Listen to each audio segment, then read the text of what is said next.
Professor Gessé, na sua avaliação, o finado ex-prefeito Macedo deu sequência em seu trabalho ou não?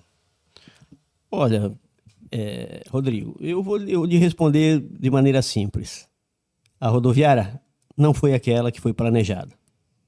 O Departamento de Educação não foi concluído e não houve um esforço no sentido de fazer isso. É claro que o Macedo era...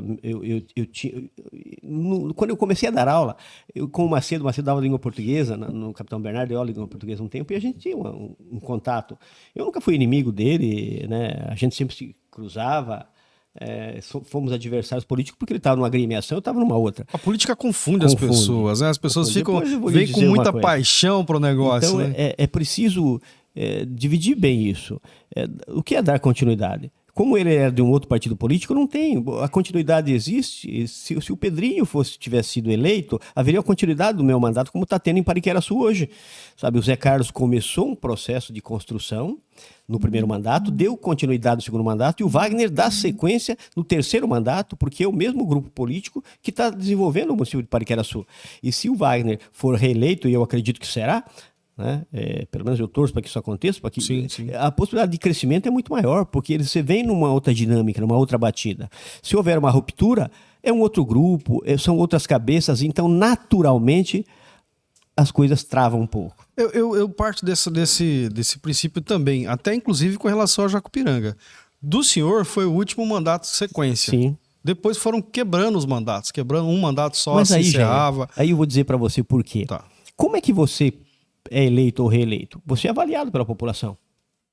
A população não troca por trocar. Não. A população troca por quê? Porque o gestor que estava não conseguiu transmitir ao cidadão confiança necessária de que o serviço estava sendo bem feito, ou que merecia ter continuidade. Veja que lá no mandato de 2012, o prefeito eleito, ele não foi para a reeleição. Então não teria continuidade, porque ele não foi para a reeleição. Aí quem venceu, que se não me engano, em 2016 foi a Débora. Sim. Depois não houve continuidade, mudou, que é o atual prefeito, em 2020. Sim. Então, mas por que as avaliações da população com relação ao mandato não são positivas? Você perde uma eleição quando você não está bem avaliado. Isso pode acontecer comigo, pode acontecer com você, se um dia você for o prefeito da cidade, pode acontecer com o Eliseu, pode acontecer com qualquer cidadão que assume o poder público. Porque a população espera muito do poder público. E com razão, tem que esperar mesmo. Porque é dito muita coisa no período eleitoral, se você vende a ideia de um município cada vez melhor, então você tem que lutar todos os dias para construir, ou pelo menos se aproximar daquilo que você prometeu entregar. Se você não entrega aquilo que você se propôs, você não tem como ganhar as eleições. Então é necessário que a troca aconteça. Então, deixa eu falar aqui para o senhor um pensamento que é meu, e estou na sua presença, dentro daquela liberdade que a gente tem para dizer respeitosamente o que pensa, eu vou falar. Hoje o nosso prefeito está aí, Roberto Garcia, e eu torço por ele. Torço para que ele tenha essa avaliação positiva.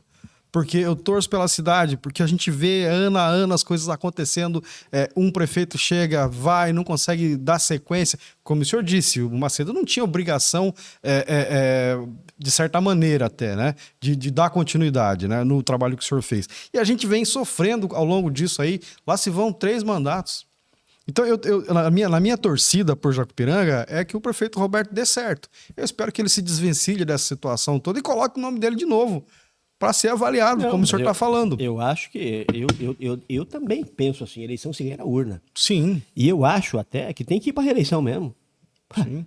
Tem que ir para a reeleição. É a avaliação do trabalho. É o momento de ser avaliado. Sim, mais uma vez. O voto de confiança você já teve lá atrás. Eu não escolho adversário. Eu não escolho adversário para uma eleição. Eu não escolho. Eu não tenho receio de disputar a eleição. Eu disputei a eleição contra Josué Volpini. Sim. Disputei a eleição contra o Joaquim da Cercel.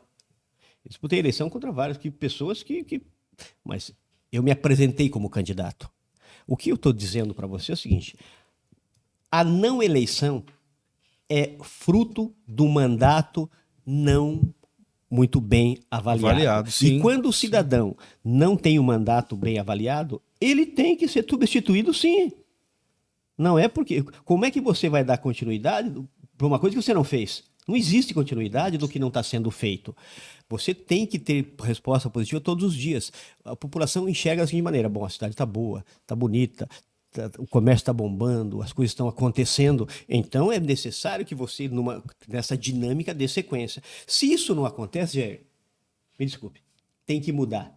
Seja quem for o prefeito, a troca só é salutar quando o prometido não é entregue, quando a cidade não prospera, quando as coisas não acontecem, quando a cidade fica esvaziando, quando você percebe que ela está diminuindo ao invés de crescer. Então, não adianta, vai dar sequência. Você vai dar sequência do quê?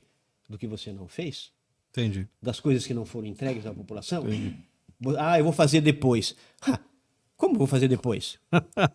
Não existe isso. Não, é a hora de avaliar. A avaliação. No caso da reeleição. É da população. No caso da reeleição. É a avaliação. Você avalia o primeiro mandato e diz se dá para dar o segundo mandato. Se não der. É assim com a sucessão também, lógico, né? Com a sucessão também da mesma forma. A sucessão com uma diferença. A sucessão muda um pouco, por quê? Porque não é mais você. Sim. Então, a população fala assim, mas se fosse ele, eu até votaria. Mas não é mais ele. Não é mais ele. Agora, na reeleição, não. É o seu nome sendo avaliado.